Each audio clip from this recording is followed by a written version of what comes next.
Alrighty, what's up y'all? It's your boy Josh, and in this video I'm going to be quickly talking about what it takes to run an online business and what it takes to be an entrepreneur. Because now, I've only been at this, I want to say, for about 2 years. Like, even though that's the case, I still think I've acquired a lot of skills and a lot of knowledge on what it takes to actually make it as an entrepreneur. And by make it, I mean to get to a place where I feel comfortable and confident in who I am. Now, this doesn't mean that here's where I am now and this is where I want to be forever. No, I'm trying to grow every single day. But now I feel a lot more comfortable and confident in my own self, both emotionally, physically, and in so many other areas of my life than when I first started. And I'm going to share with you exactly what it takes to be an entrepreneur, because everyone wants to be one nowadays, especially with COVID and quarantine and everyone questioning, the viability of college and all of that. It's become a lot bigger of a topic. So I have a few bullet points that I want to talk about. And so without further ado, let's begin. Real quick, I started my first business when I was around 16 is when I first started entrepreneurship. I got my first client he was a barber, and I built him a website and I helped him rank for Upper East Side barber. I lived in the Upper East Side of Manhattan for some time, for pretty much my whole life actually.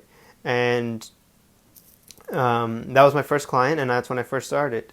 And that summer I didn't get anything else, and I took an internship in SEO. I started my own agency, and after graduation, I continued my route of entrepreneurship. And let me just quickly make sure I'm recording. I don't want to be not recording. Okay, so I am recording. Awesome. So after high school, I continued with my agency work, and I had a couple of clients at the time. I scaled up, got a few $1,000s coming in from various SEO services I was selling, and I had just turned 18. I was on my own shortly after in 2020 when February came around. I moved out, got myself a car, moved out to New Hampshire, and now I have about 3 employees. And I just want to really talk about what it takes. Now, I'm 19 years old, so I'm a year older. I was going to make this video last year around this time because I thought I'm all excited and everything. And the purpose of this video isn't so much to give you, obviously I want to share as much advice as I can, but it's not the sole purpose. The sole purpose is for me to kind of document my own journey. And for you guys, if you're interested in starting entrepreneurship, you're just starting out, I have a couple years of experience that I can share. So the first thing that I want to share is that you take a lot of shit, and you can expect this when you start entrepreneurship. Like, people don't tell you right off the bat that you're going to take a lot of shit. And by that, I mean you're going to be making free appointments, free demos.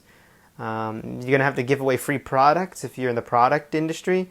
I was in the service industry, so it's more like I'm selling a high-ticket service for maybe $1,000 a month. $500 a month was my standard price a while back. Then I moved up towards $1,000 range. And now I'm at the $1,000. I'm comfortably selling $1,000 services here and there.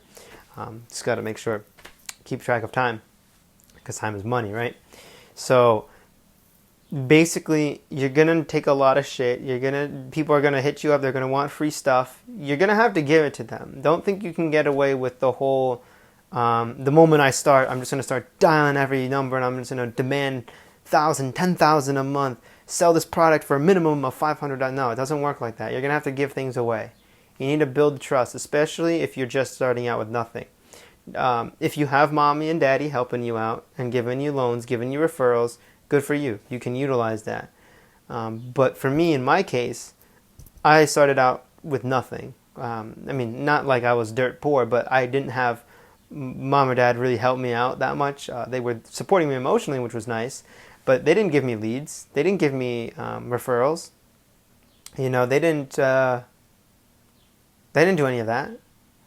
They didn't help me out making the phone calls. They didn't get me the internship. None of that. No, I did that. I went on my own time after school. I would hit people up on Craigslist, and I was hustling, right? So I started with nothing and with no connections. I knew nobody in the industry. Nobody. So this video really applies for you if you're starting from the ground up.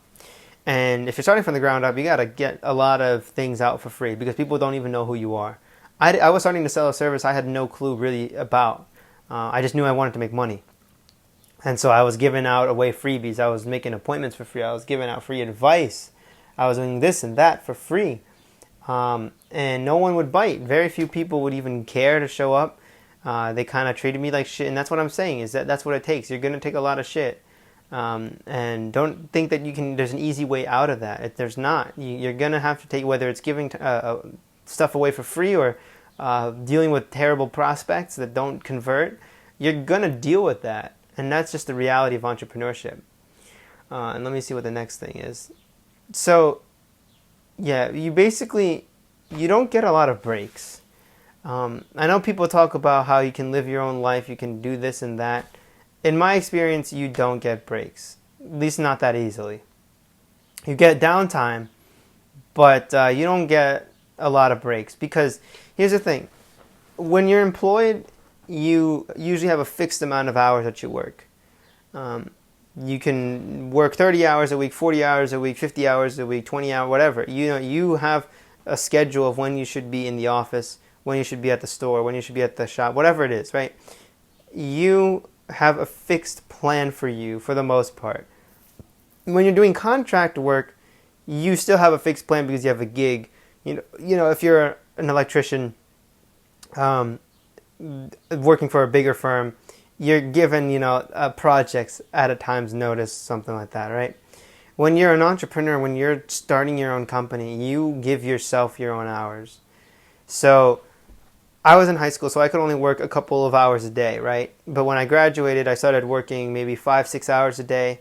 By work, I mean like filtering leads, calling people, adding stuff to the sites that I was working with, that kind of stuff. That is work for me. That is professional work. And then there's personal work. Personal work involves reading books on whether it's self-development, history lessons, business, finance, different books like that. Exercising is also personal work because you want to be working to make sure that you're healthy.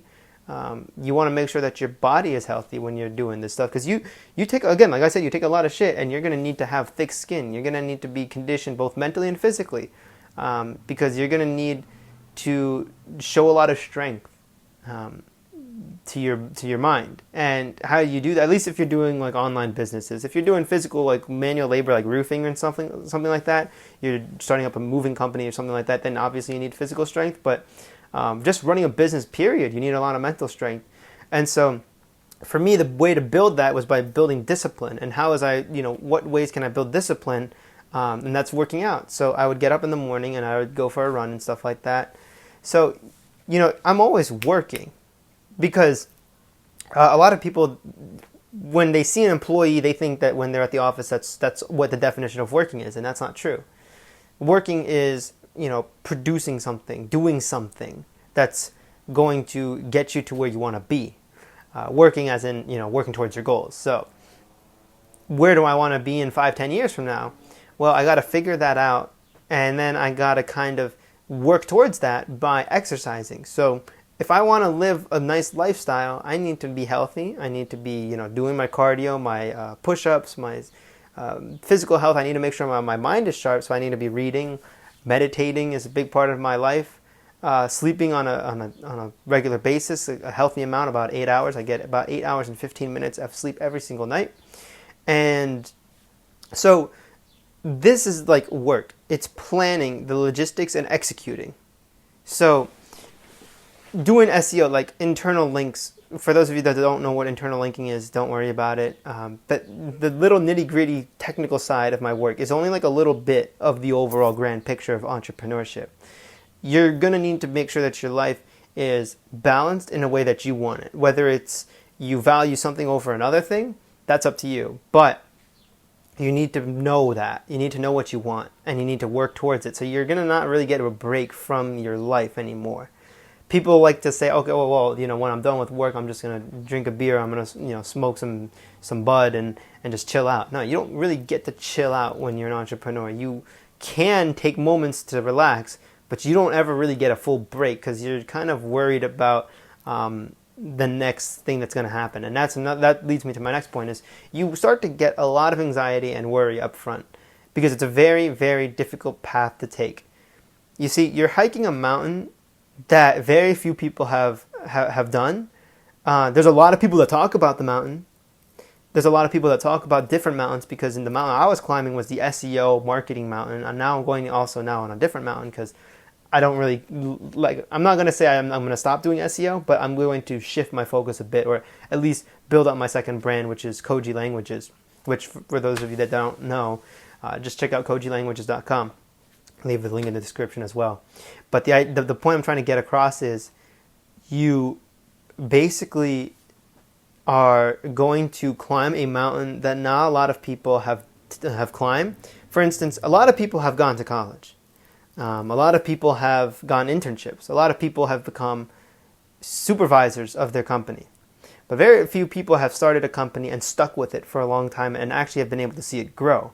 You see, so, and because really the only person you're competing against is yourself. You just got to be better than you were yesterday, and then you'll keep growing. The money will come in, right, if you just keep competing against yourself. So, because you're competing against yourself, there's no real manual for that. So that's what I'm kind of saying is that you get a lot of worry and anxiety because it's unknown waters. It's a real, like, empty ocean. Like, it's a wide ocean with no one there. It's a mountain that no one's hiked. It's untapped because technically what you're doing is you're just trying to exploit yourself so that you can utilize all the resources around you and be the best version of yourself. So that way you can get the resources, which is in this case money, right? So that's kind of what I want to say. And then the next thing is you learn to actually get thicker skin. And by that I mean your mind becomes a lot stronger. You can take a lot more shit. So if someone, for instance, is, for instance, your car breaks down, you get a missed call from a client who's upset with you, you get stranded in the middle of nowhere, girl doesn't call you back, whatever it is, you learn to take a lot more shit and it becomes a lot more, it doesn't become as bothersome as it was beforehand, which is why I really liked it when I first started the journey, is because you learn to become a lot stronger mentally and you have a lot more mental endurance. And from that, if you're able to then look back and see like, hey, look at how far I've come, your worry kind of depletes a bit. And if you can start living more in the now through meditation, reading books on like self-development, there's one that's I'm reading right now, someone recommended me. It was How to Stop Worrying and Start Living. I have it on my bed over there. And it's by Dale Carnegie. And in the first chapter, it just talks about how, just start living in the today. We only have today. So stop worrying about tomorrow. Stop worrying about yesterday. You only got today. And so with the thicker skin, it becomes a lot easier to think in the today. And the last thing I want to also talk about is it's a lot of self-starting, kind of going back to the point on you're competing against yourself. It's a lot of self-starting, and it involves a lot of discipline to be able to run a business consistently and scale it up. Because you're competing against yourself. You don't care what your friends are saying about you. You don't care what the media says about this industry or that. No, you're competing against you. That's it. That's the only person that you should ever care about is your own voice, your own inner voice that's telling you to quit, that's telling you to keep going. I have friends who are just like, they're sometimes like, Josh, why are you even doing this? It's not going to work. And a lot of people criticize you right off the bat that have no clue what you're even doing in the first place. So a lot of people are jumping to conclusions, and you got to learn to tune that out, because there's a lot of noise in the entrepreneurship world. There's a lot of it with emails coming out, email marketers, gurus, friends who don't even know what they're talking about, trying to act like their own guru. There's all of these different things. You got to learn to tune them out and just focus on you. You need to have like sniper vision on like what it is that you want. And you need to make sure that if someone's screaming in your ear, don't do it, that you pull the trigger and you go. Friends will tell you that. Family will tell you that. There's just, the list goes on and on. And so what I always tell people, it's kind of like a joke. I'm like, but it's also serious, is, don't let anyone say you ain't shit, Don't ever put your head down. Don't ever think about failure. Just keep going. There's a great quote that's from I think Napoleon Hill, and it's, winners never quit and quitters never win. And that just stuck with me for pretty much until now. I heard that quote about a year ago, and it just stuck with me until now. And basically, I modified that a little bit, because quitting, it's okay to quit, but you can't be a failure. You can't be a failure, and there's a difference between quitting and failing. Quitting is saying, okay, this is not right for me. Failing is, I'm giving up. Like, I give up. I don't want to do it anymore. I feel like bummy. You just start going downwards. Quitting, on the other hand, for instance, if you quit a job you don't like to pursue a passion that you love and will bring you a lot of money and a lot of success, if you can, and I think any industry has that, by the way. So if you like something that most people tell you can't make money off of, you probably can, because no one's done it yet. So just keep that in mind. If you're thinking about starting a business that sounds kind of weird and odd, you probably can make a lot of money. I'm willing to bet that, if you put in the work and if you see the value in it. So you don't want to think of quitting as being like failure. But so basically, a winner never fails and a failure never wins. Just kind of keep that in mind. So yeah, that's pretty much it. If you guys have any more questions and wonder what, how to get the internship, how to start things off, do you need college to do all this? What all, anything else you guys want to ask me about my own journey. This is, again, more for me to kind of look back on years later, but hey, I'm willing to, share some more knowledge and what I know. So with that being said, take care, guys.